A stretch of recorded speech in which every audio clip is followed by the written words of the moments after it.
Hello there, welcome to the Diaspora, the program that tells you about Nigerians living and working abroad. Now, this week we're reaching you from Nouakchott, the capital city of Mauritania in North Africa. It is the host city for the 31st summit of the African Union. And of course, our discussion this week is not on the African Union itself, but on Nigerians living and working in Mauritania. Welcome to the program. My name is Makut Simon Macham.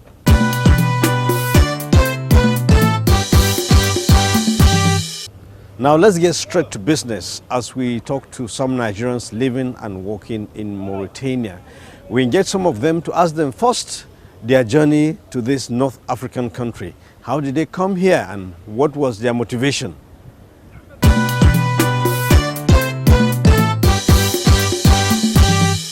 I've been in Mauritania since 2006, but I go home every year, once in a year. I was into business in Mali. And along the line, I have friends that discover fish business. And I was invited, and when I came, I joined the group. And so I'm buying my goods from here, and I take it to Nigeria. Then I'll buy Nigerian goods like gari, egusi, ogbono, and sell it back here. So that is what I do. I arrived in Mauritania in December 27th, 2012. So what brought you to this country? I came for business. Okay. Fish business. Okay. And where this state is a state capital, non-short of Mauritania. But I'm living in Nodibo, Mauritania, which is the place that I'm doing the business. And the business is a fish business, buying from the people that has a boat. I entered this country since 2001. What brought me is because of traveling. So I wanted to travel out, but along the line, I saw some of my fellow Nigerians here. So I got to find out that they are doing business here. So I now attached with them. So ever since, I used to follow them to do the fish business that we normally do here.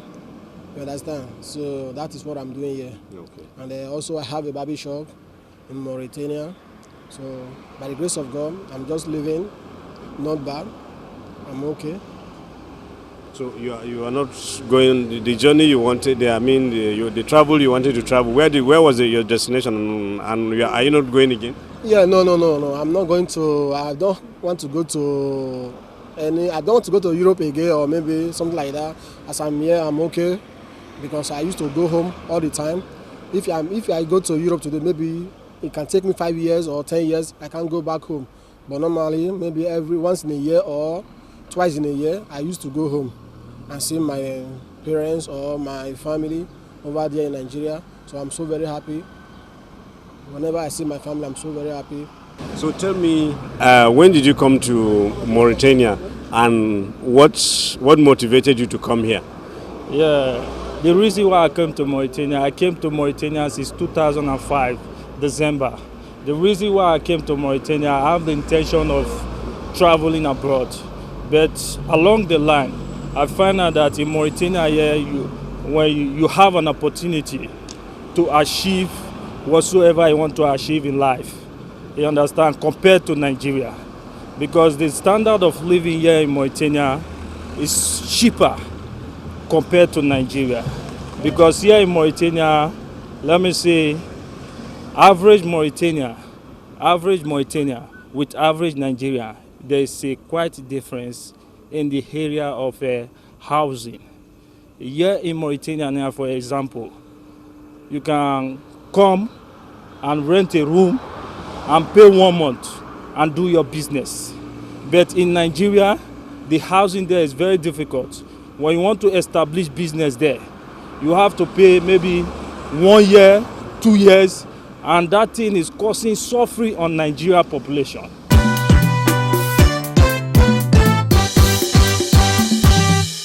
Next is to find out how they are doing in Mauritania. What kind of businesses are they engaged in, and how is the Mauritanian society treating them?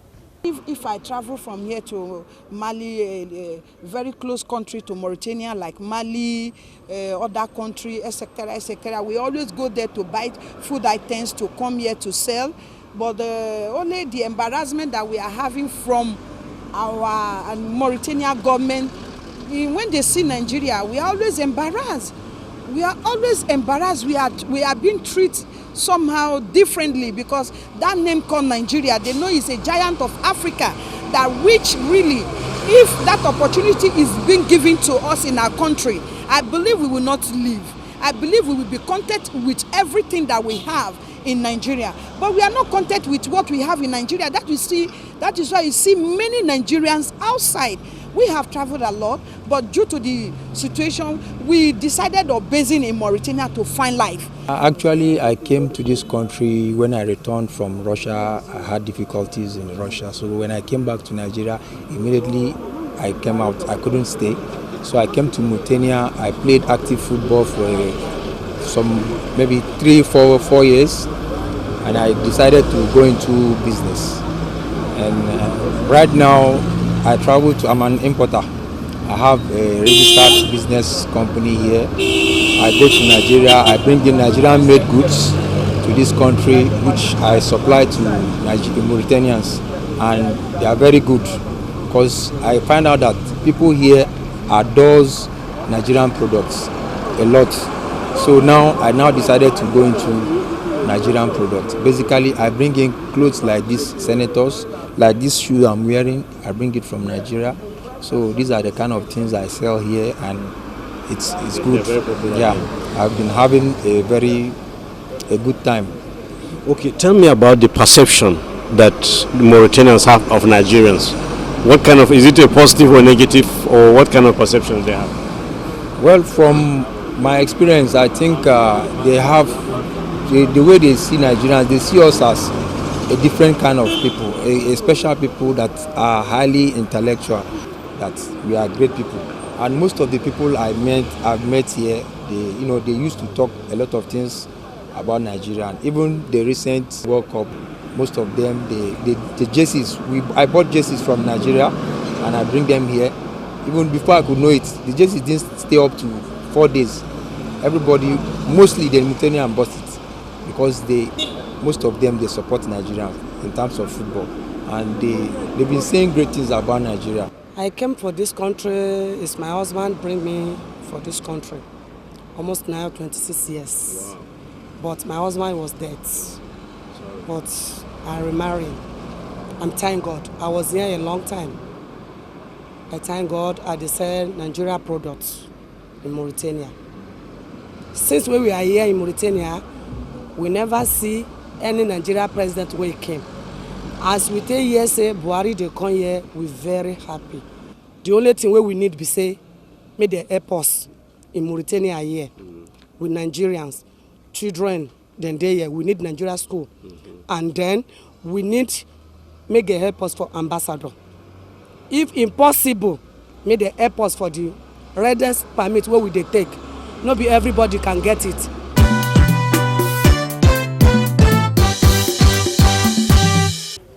To find out more about the welfare and well-being of Nigerians in Mauritania, we engaged the Nigerian ambassador to Senegal, who has concurrent accreditation to Mauritania, to find out what the engagement is with the diaspora here.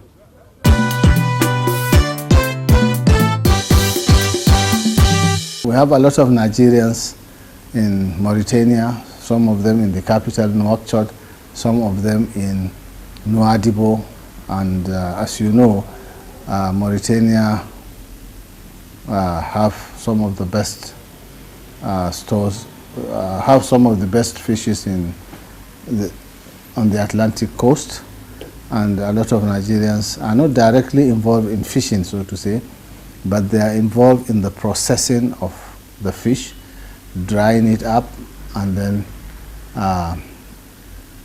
transporting it to Nigeria, and that's basically what the people in Nouadhibou do. For those that are in Mauritania, some of them have stayed here for over 20, 30 years, some less. Most of them are engaged in whatever petty trading, and as you know, most Nigerians are highly adventurous. They like to come around and see what is there for them, some with the intention to move on or to just explore the place, and they have quite settled around, and they are doing their businesses without let or hindrance, and they have learned the languages, and they are able to mix with the people in the country, and they are doing very well. Some of them are into small trading and so on. Do you have consular issues with Nigerians that are living here? And if so, what is the nature of those consular issues? Yeah, we do. Naturally, wherever you have people, you are bound to have consular issues. The consular issues we have are these normal ones where people get stranded on their way in or out of a given place. Others have some problems of ill health, and they need to be evacuated in good time to go back home, or in some other extreme cases we have Nigerians being reported to have died, natural death of course, and some are and they will want to be buried back home, and whatever situation, loss of passports, loss of visas, so many things, anything that a Nigerian is looking for assistance, the embassy always obliges them within record time of less than 24 hours. Most cases are attended to and disposed. Now, do we have Nigerians in prisons here? Well, there are some few Nigerians in prison, but most of them are awaiting trial, so they've not been convicted. So we cannot say for sure they are criminal activities, but they have to be proven, and some of them are just some misunderstandings of the state laws, like what you take for granted. As you know, the saying goes that ignorance is not an excuse in law, and in this part of the world they are very strict, and once you break their laws, you have to be face the consequences. But in most cases the embassy intervenes, and we almost always settle these things amicably if they are not very grievous offenses. After the nation intervenes, we settle out of court, so to speak.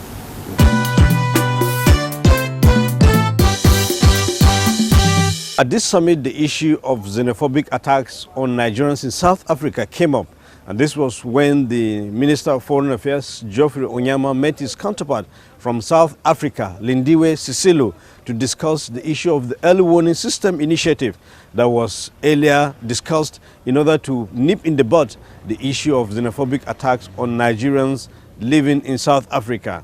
Now here is how their discussion went.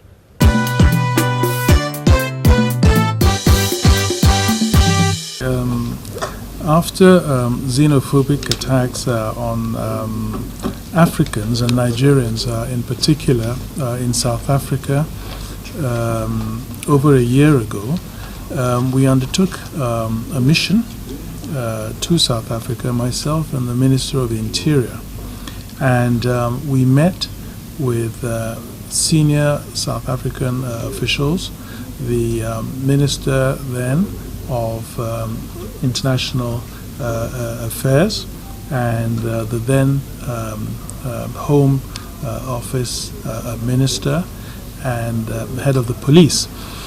And we also visited a number of houses that had been attacked, and we met then also with the representatives of the Nigerian Union of South Africa.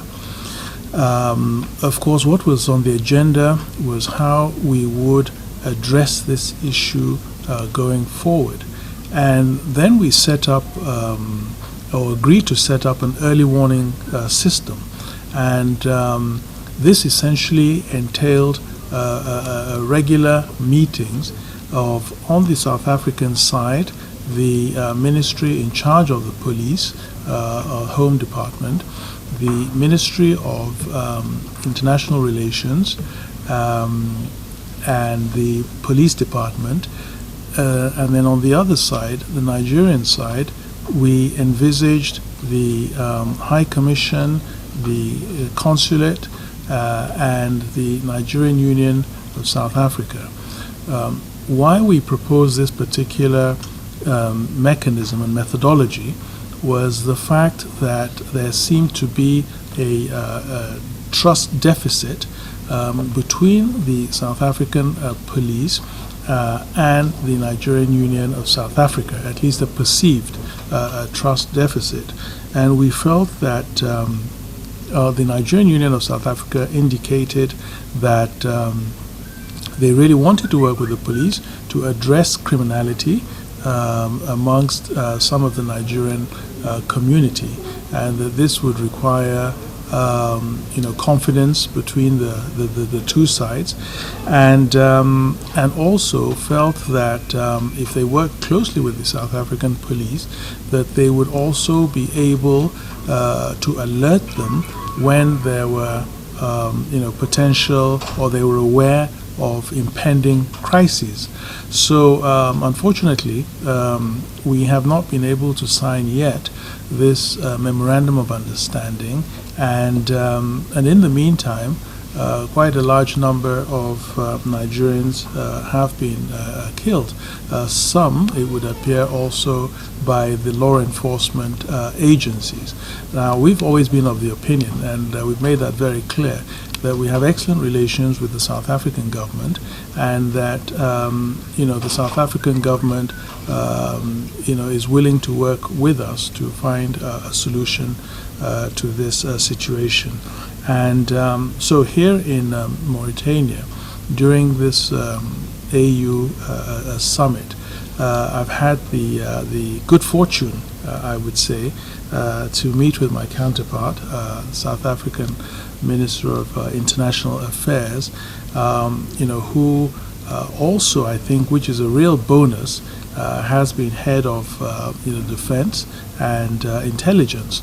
And we've looked together at possible solutions going forward to this issue, and it really looks possible, especially with her background, that we can put together a mechanism that we hope would really get to the heart of this issue and help us address that. So, it's really exciting to be able to engage with her and look for a concrete solution going forward.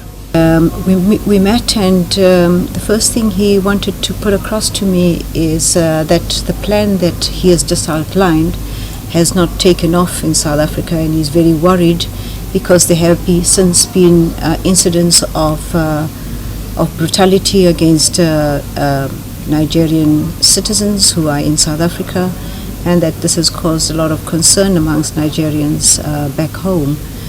I have, through him, and I am now expressing my sincerest regret and condolences to the families of the affected members. And we will take up the plan that had been put in place, which has been outlined by the Minister, to ensure that this doesn't happen again. We, as South Africans, owe a great deal of gratitude to people who harbored us when we were in struggle. And a number of our eminent persons lived in Nigeria, went to school in Nigeria, assisted by ordinary Nigerian citizens. And we are where we are now because of the support that we received from African countries, in particular Nigeria. And we would not want to find ourselves in a situation where Nigerians feel unhappy or insecure or targeted in our country. We have pledged with the Minister that we will look into the matter. I have further indicated to him that there are other avenues in which we can build trust between the police and the Nigerian community. We have structures that can be revitalized in our communities, which help police and communities deal with any disagreements that might arise.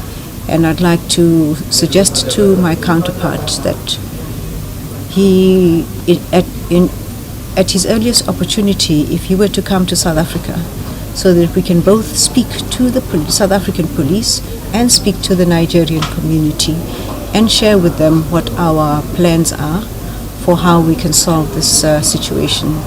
It doesn't give us as South Africans a good reputation internationally if this is what we are associated with, and it is in my interest and in South Africa's interest that we solve this problem speedily. And Minister, you have my assurance that we will take up this matter as urgently as it is possible. We cannot have ourselves associated with brutality.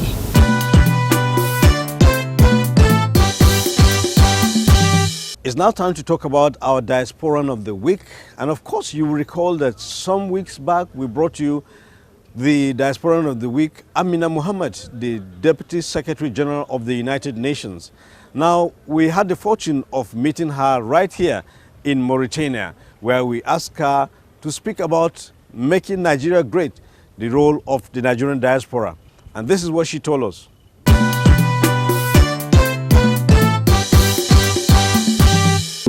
One Nigerian that is out there doing something that others need to take cue from. Really, it inspires us to aspire to be where you are. Tell me, speak to Nigerians. You know, there are Nigerians struggling to travel out of the country, perhaps for one reason or the other. There are others who are out there. We're looking at how can they give back to Nigeria and so on. So as you are there, what do you reflect about other people behind you that are looking up to you, and what is your message to them as regards what they can do for their country? Your best chance at anything is at home. This is a place where at home you're a first-class citizen, anywhere else you're second, quite frankly. What we have to do is to find a way of nation building, of really coming together, because our unity is our strength, our diversity is our strength. And really leadership at all levels is what we need to invest in. We have a very powerful elite in our country, and I think that they need to take responsibility. It's not about the president just, or a governor, or the Senate president. It's about all of our collective leadership and the responsibility we have to exercise that. Now, this will take time. Nothing happens overnight, but I think in recent months, all of us are concerned about the state in which we find ourselves. But, the president will only succeed if we put hands together to help him do that. He's only one person. Yes, he has a cabinet, but there are three arms of government. There is a community, it's a federation. So everyone has a role to play. And I think that we need to stand up and do that. We don't need to be told what to do. When people say that we are being divided ethnically and religiously, we know that the average Nigerian person does not think like that. However, there are many, many situations today that is quite obvious in some of the tragedies that have beset us. So I think we need to go back, reflect, appreciate the country that we have, and try to invest more time and more sincerity in what we do.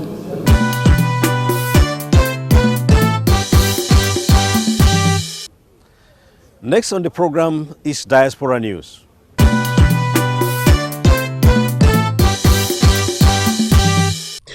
A Nigerian student from Katsina State has graduated with a first-class degree from Bataji Medical College, Jeddah, Saudi Arabia. Umukultum Abubakar Sadiq was conferred with a bachelor's degree in medicine and surgery at the school's recent graduation, and also got a prize as one of the best graduating students. She joins the growing list of Nigerian students putting up excellent performances around the world.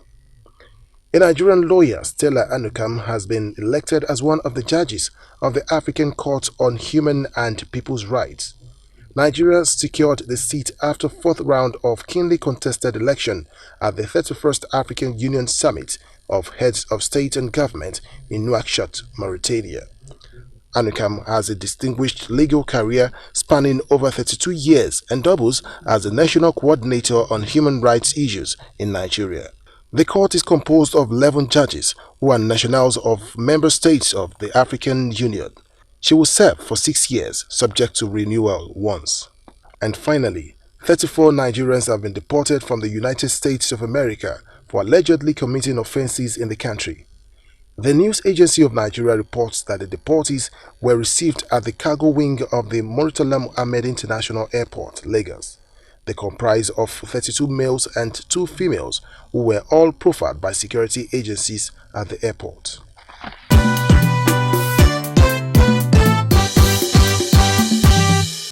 Well, Diaspora News brings us to the end of the program this week. Thank you very much for watching.